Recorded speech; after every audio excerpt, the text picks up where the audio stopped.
KikkerTV. Vanaf 1972 bestaat de reddingsbrigade in Breskens. Hun taak bestaat voornamelijk uit het redden van mensen en dieren. Wij gingen van KikkerTV een kijkje nemen bij de reddingsbrigade.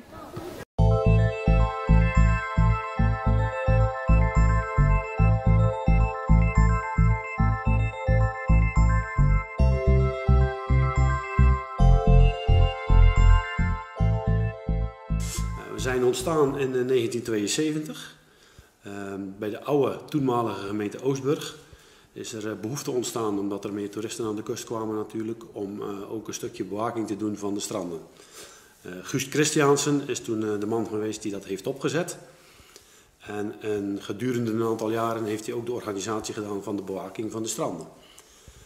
Toen kwam er ook behoefte natuurlijk aan reddingsmateriaal en opleidingsmateriaal. En in de loop der jaren is er natuurlijk een boot aangeschaft en zijn er materialen aangeschaft. En zijn er heel veel kinderen, jeugdigen zijn opgeleid in het reddend zwemmen en in het varend redden. Dus op die manier is er een behoorlijke bijdrage geleverd aan de gemeenschap, zeg maar. En wat voor activiteiten zijn er allemaal te doen dan? Wat een belangrijke activiteit is met het varend redden zijn de bewakingen van zeilwedstrijden. Zwemwedstrijden op de Westerschelde, maar ook elders op binnenwateren. Dat is belangrijk natuurlijk, als er iets gebeurt, als er een calamiteit gebeurt, dan kunnen ze meteen ingrijpen. Wat ook een hele belangrijke activiteit is, is het opleiden van de jeugdigen voor de posten op de stranden. Dus ze leren bij ons hoe ze goed kunnen redden zwemmen, zwemmend redden. En hoe ze ook natuurlijk daarna, nadat ze hun diploma's hebben behaald, de reddingsposten kunnen bemannen bij ons op de stranden.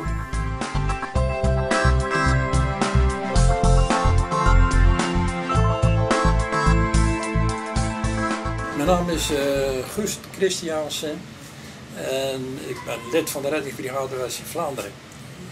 Ik ben dan ook al heel lang lid, al 41 jaar inmiddels. Ik was bij de oprichting van de reddingsbrigade.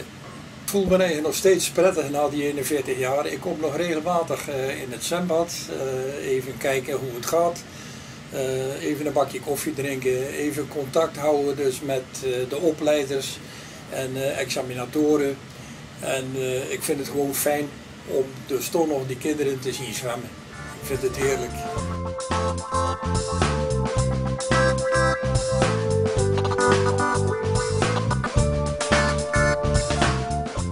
Wat voor doel heb je met het leren van de kinderen met het zwemmen? Nou ja, wat in eerste instantie het doel is, de allerkleinste kinderen die leren eerst zichzelf redden. En naarmate ze wat ouder worden leren ze dan ook hoe ze anderen moeten gaan redden. Dan krijg je ook de speciale reddingen als auto te water, ijsongevallen en dat soort dingen.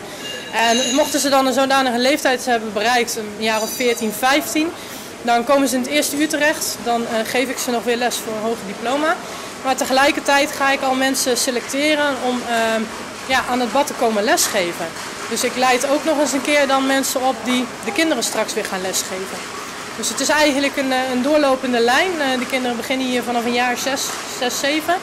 En wij hopen eigenlijk dat we ze zo lang kunnen houden dat we ze hier op 16, 17-jarige, 18-jarige leeftijd nog steeds hier hebben. En dat ze dan ondertussen die 6, 7-jarigen weer lesgeven. Dat is eigenlijk de bedoeling.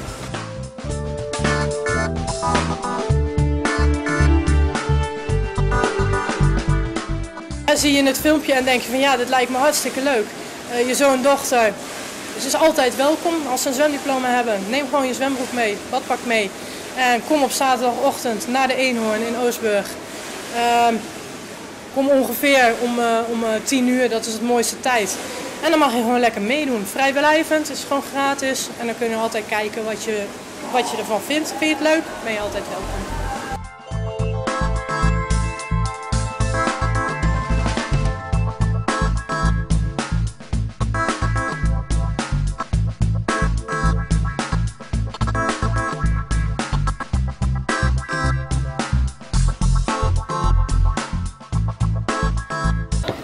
Onze stagiair Merel is naar Barcelona geweest.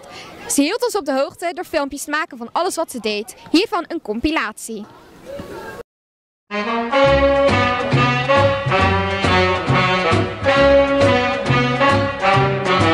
Hey, hey, everybody, let's let's have some fun. You only live but once, but when you're dead, you're done. So let the good times roll. Let the good times roll. Don't care whether you're young or old. I'll let the good times roll. Don't sit there mumbling and talking trash. If you want to have a ball, you gotta spend some cash. So let the good times roll. Let the good times roll. Don't care whether you're young or old. I'll let the good times roll. Mr. Landlord, lock all the doors. When the cops come around, tell them the joint's been closed. So let the good times roll. Let the good times roll. Don't care whether you're young or old. I'll let the good times roll.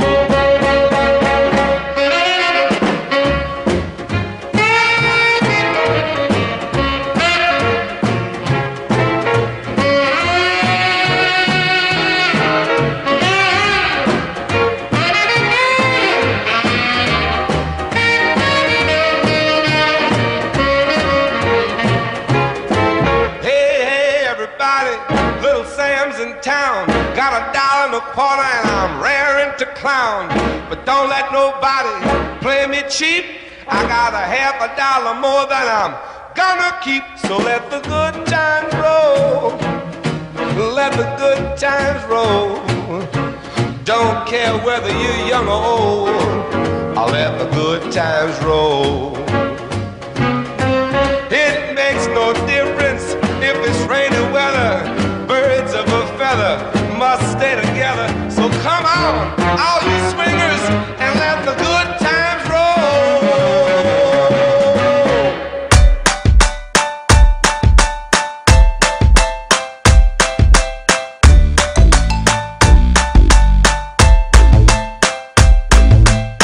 Go get your mother, father, cousin, or kin, cause it's the Can't Stop Kid, and I'm at it again. I brought something to bump like I always do, and I'ma kick it old school like some light up shoes. Hey yo, back in the day on my cul-de-sac, I was the illest little mug with a juice box. Put my name on the wall with the Crayola pack and stayed fresh from my head to my tube socks. In those days, Yellow Wolf would have been chartreuse, and before Waka Flocka, we had Balfi, Bataka Moose. Got Rock'em Sock'em robots in my morning cartoons. Gave my girl a walkie-talkie, call me later, little spoon. Yo, wasn't a player, but I played a lot, cause even then I was on point like a laser dot. And now I kick it online to an arena of millions, and I get more love than Serena Williams. There's a million toys for a million different boys. There's only one that I like. There's a million toys for a million different boys. I was just 11 when on my bike pedaling. True story, new toy, bugle boy, everything. Before I recorded raps on my laptop, super duper double looper track for the Matchbox cars I collected. Parts were connected, then I found hip hop and was largely affected. I got a Discman, used it a ton, had more CDs than a mutual fund. First car, Accord 4-door, it was old but the trunk bumped like a cold sore. Used to skate a lot, now I wish I could go more. Who you think I flow for? Kids who ride snowboards. And as a kid I knew that life was the greatest. Tough choice if I ever had to pick a favorite. Out of all the million toys that I've ever played with, this microphone's the only one I'm ever gonna stay with. There's a million toys for a million different boys. There's only one that I like. There's a million toys for a million different boys.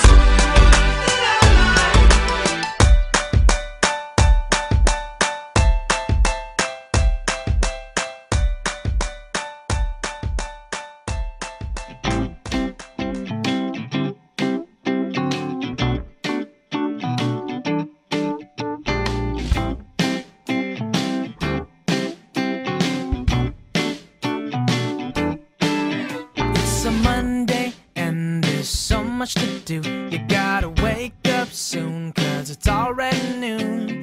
Ooh, ooh, ooh. Ooh, ooh, ooh. You know it's something special when you roll out of bed and then you realize life is not over yet. Ooh, ooh, ooh. Ooh, ooh, ooh. Let's get it together, yeah.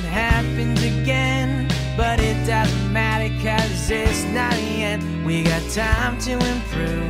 Time can renew. I don't know why. Wat gaan we doen? Goedenavond. Avond. Nee, middag. Excuseer. We zijn vandaag in Barcelona, zoals je ziet. Het ziet er zeer mooi uit. Mooie, strakke, droge weg. Dus ik kan straks lekker filmen. Zegt Piet Pauws allemaal, goed moon. Nee.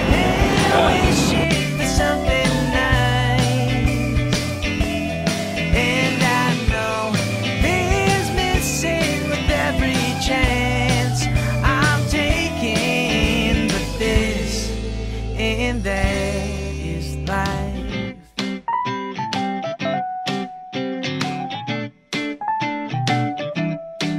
It's the love and hate and love. It's the ups and downs that carry us all. Ooh, ooh, ooh, ooh, ooh, ooh. You reach real high at the low-hanging clouds. It's hard sometimes with your feet on the ground. Ooh, ooh, ooh, ooh, ooh, ooh. Let's get it together, yeah, it happens again. But it doesn't matter, cause it's not the end. We got time to improve, time can renew. I don't know why, but I wanna cry, cause this in the end is life. Why does this world keep spinning? You and I keep fishing, flying kites, and wishing for something nice. And I know this missing with every chance I'm taking, but this and that is life. De bibliotheek van Oostburg verhuist voor een onbepaalde tijd naar de Brouwerijstraat. Kikker TV ging kijken bij de verhuizing en in de weg lopen.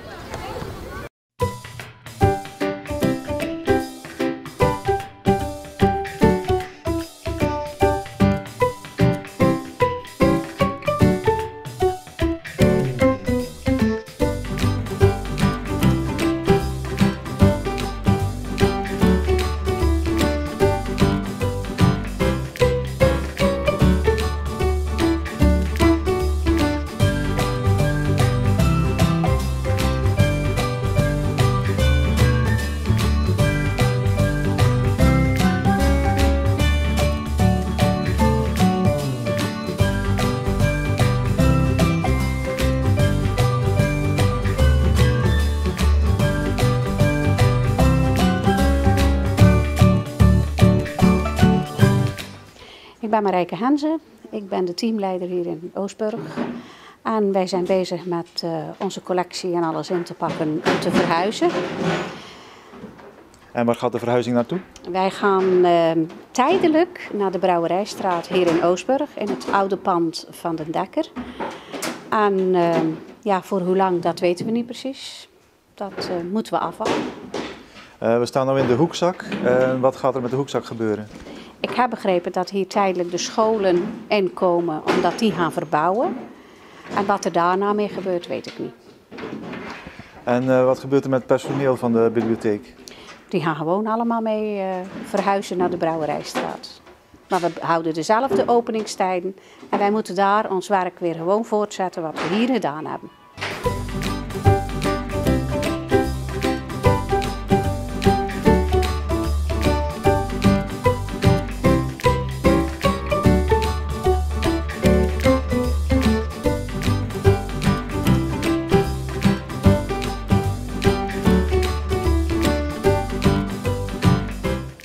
Kom je wel eens in de bibliotheek van Oostburg?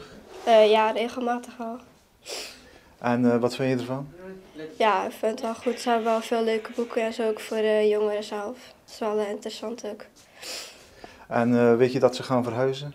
Ja, daar hebben we wel wat van gelezen en zo. Maar wanneer precies, dat weet ik niet. Nou, ze zijn nu bezig aan het verhuizen. En op 4 november zitten ze in de Brouwerijstraat.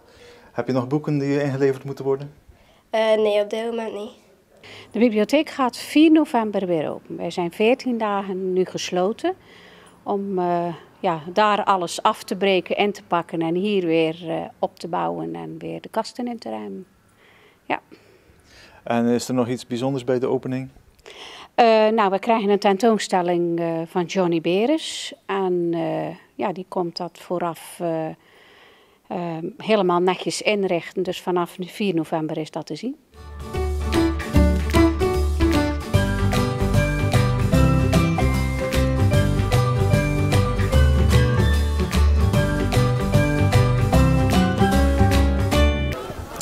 Onze Kikker Kids reporters hadden deze week geen goede inspiratie. Toch hebben ze een leuk filmpje gemaakt dat ze later terug kunnen kijken. Vandaag doen we jongens tegen de meisjes. Wie de beste grappen kan maken.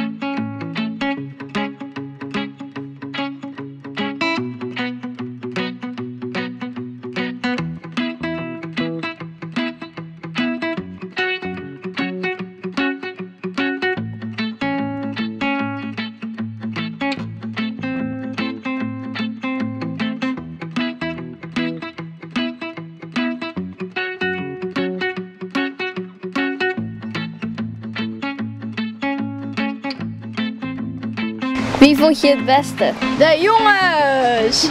En waarom? Omdat we gewonnen hebben.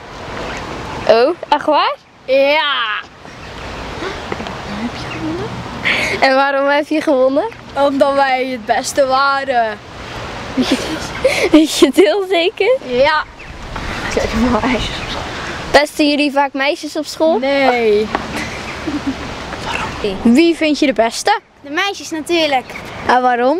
Omdat die gewoon het beste waren. En waarom waren die het beste? Dat zie je toch wel? Nee. Dat moet wel. Pest je vaak jongens op school? Nee. En plagen? En plagen dan? Nee.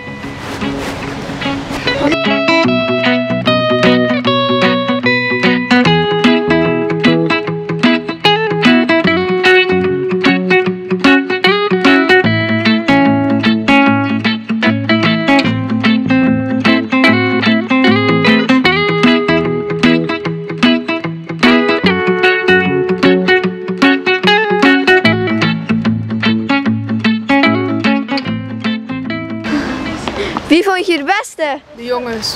En waarom dan? Omdat ze dat gewoon zijn. Plaag je vaak meisjes op school? Nee.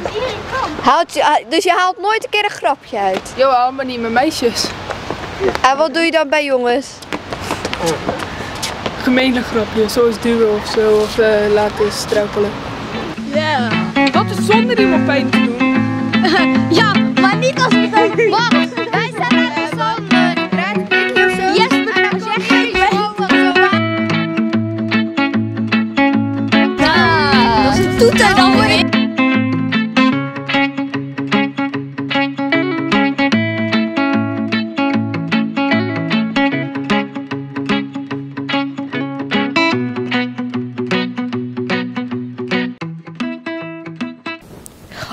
Op 26 oktober 2013 kunnen door heel Nederland duurzame huizen bekeken worden door middel van de duurzame huizenroute.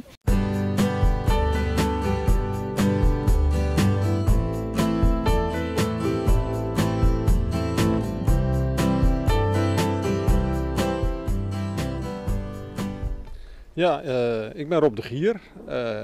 Ik woon hier samen met mijn vrouw Marion en de hond Cracker in Nieuwvliet. En dit huis staat op de lijst van de duurzame huizenroute. Wat is er duurzaam aan dit huis? De duurzaamheid zit hem in het opwekken van de energie. We wekken eigenlijk net zoveel energie op als dat we verbruiken. En was het al toen u hier kwam wonen? Nee, dat hebben we nou het afgelopen jaar gerealiseerd. Hebt u ook zonnepanelen? Ja, er liggen 40 zonnepanelen achter het huis. En ja, die worden voor 3 dingen eigenlijk gebruikt. Uiteraard voor elektriciteit. De andere kant om het huis te verwarmen. En de derde is ook om er elektrisch mee te rijden. Ik zie hier een hele rij zonnepanelen liggen. Daar zit een aardig kapitaaltje in. Krijgt u dat er ooit uit? Ja, dat verdient zich weer terug. Je moet wel op lange termijn denken. Hè. Dus ja, terugverdientijd was ongeveer, als je het na gaat rekenen, iets van 12 tot 14 jaar. En hoe lang gaan ze mee? Ja, toch zeker 20 jaar. Wellicht 25 jaar. Ja. En waarom liggen ze hier en niet op het dak? Het dak was niet groot genoeg. En het zit ook niet ideaal, het dak. Dat zit meer op het zuidwesten. Dus vandaar. Hiermee halen we dus water uit de grond eigenlijk. Hier, dat zijn in feite deze pijpen, de heen gaan en de retour. En het water is ongeveer een graad of 12. Dat kan je hier ook op zien. En ja, wat dit ding dan doet vervolgens, het is eigenlijk een omgekeerde koelkast. Hetzelfde principe. Het water komt er 12 graden in, dat gaat terug een graad of 8. Dus een graad of 4 lager. En dat verschil wordt verhoogd en dat wordt omgezet naar een graad of 50 aan centrale verwarmingstemperatuur. CV-water. En dat zijn deze pijpen, die gaan naar de centrale verwarming toe. Waarom vindt u duurzaamheid belangrijk? Ja, laat ik zeggen, alle energie die we nu verstoken, dat is toch eindig. En je hoopt dat er na ons toch ook nog mensen gebruik kunnen maken van deze planeet. Ik denk dat er een grote investering voor nodig is. Ja, het zijn redelijke investeringen. En het zou natuurlijk een mooie zaak zijn als een bank daar op in zou spelen. Dus, want het zijn allemaal investeringen die zich wel terugverdienen. Maar het is allemaal lange termijn werk. 10, 15 jaar moet je dan aan denken. Vindt u dat de overheid ook meer kan meehelpen om mensen duurzamer te laten worden? Nou, bewustwording, maar ik denk niet dat het van subsidies en dergelijke meer moet gaan komen. Dat is gewoon, het is gewoon interessant om het te doen, maar de overheid zou wel kunnen bijdragen aan bewustwording en het verkrijgen van vergunningen, dat het wat eenvoudiger gaat.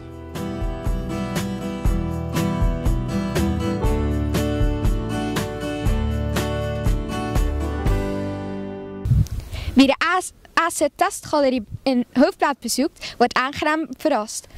Ik raad iedereen aan om een kijkje te gaan nemen, maar neem er wel een paar uur de tijd voor.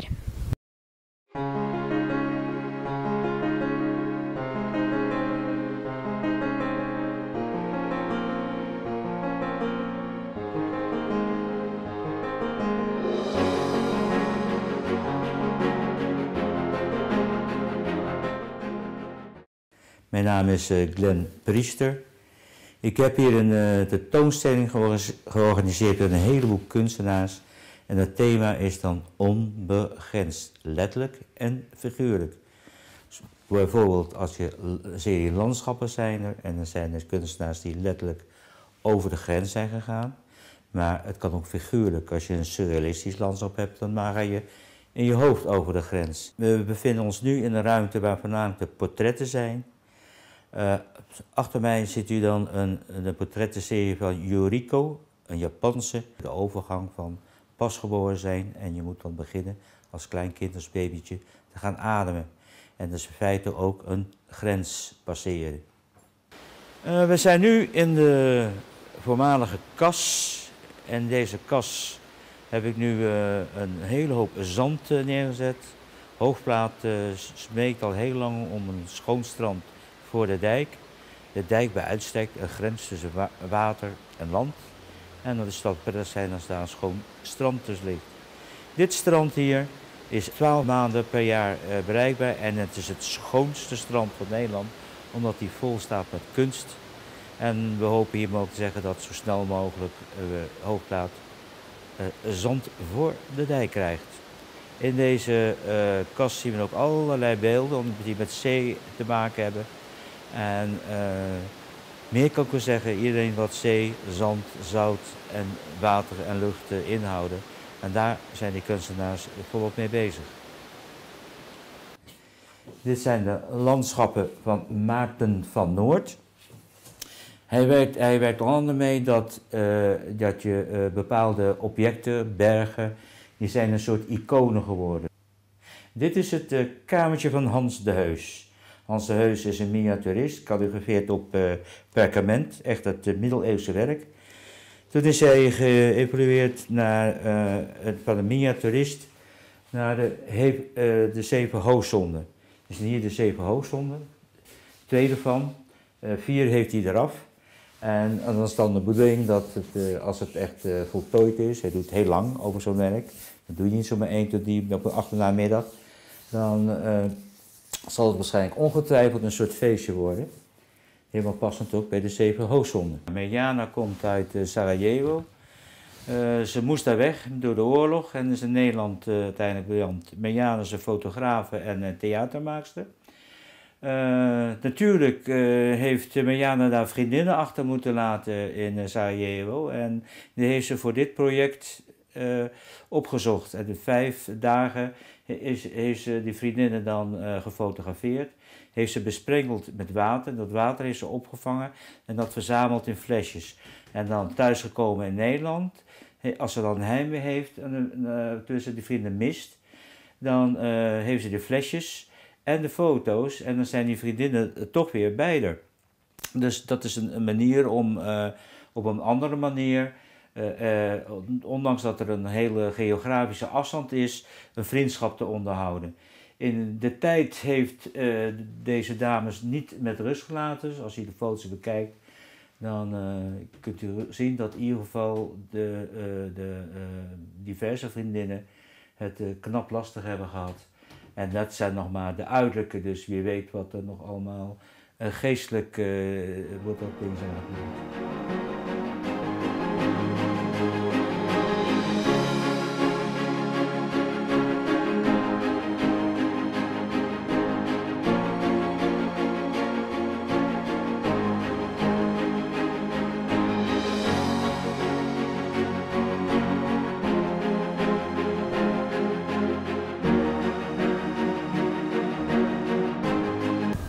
Oostburg heeft een heleboel aparte straatnamen.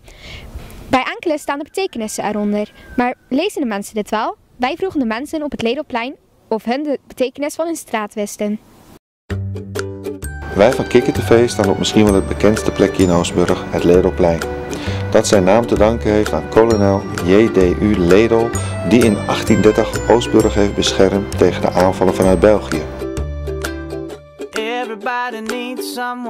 Goeiedag meneer, weet u misschien naar wie dit plein is vernoemd? Naar kolonel Ledel. Geen idee, maar ik kan zo vermoeden naar meneer Ledel. Jullie staan al jaren op het Ledelplein op de markt, maar weten jullie ook naar wie dit plein is vernoemd? Ik zou het niet weten. Nee. Ik kom ook niet van deze kant. Wel uit Zeeuws-Vlaanderen, maar niet van Oostburg. Ik heb eerlijk gezegd helemaal geen idee. Ik sta hier al denk een jaar of 10 en ik weet het echt niet. Volgens mij naar de kolonel die Ledel heette.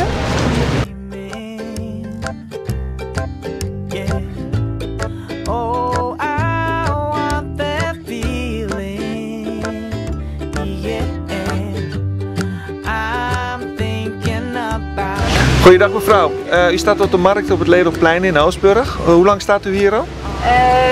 Hier sta ik een jaar of 5 nu. En weet u ook naar wie dit plein is vernoemd? Ik heb geen idee.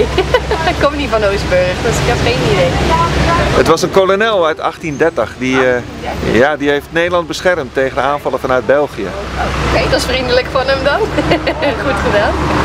Goeiedag mevrouw en meneer, we zijn op zoek naar mensen die nog de betekenis weten van het Ledelplein. Weet u dat misschien? Nee, ik zou het echt niet weten. Ik kom van België en nee, we komen gewoon een keer naar de markt vandaag. Nee. Nog niks van gehoord, alleen nog nooit van gehoord, ik zal het zo zeggen. Ja, dat is vernoemd naar Ledel. Dat was een of andere militair die vroeger dus Oostburg beschermd heeft.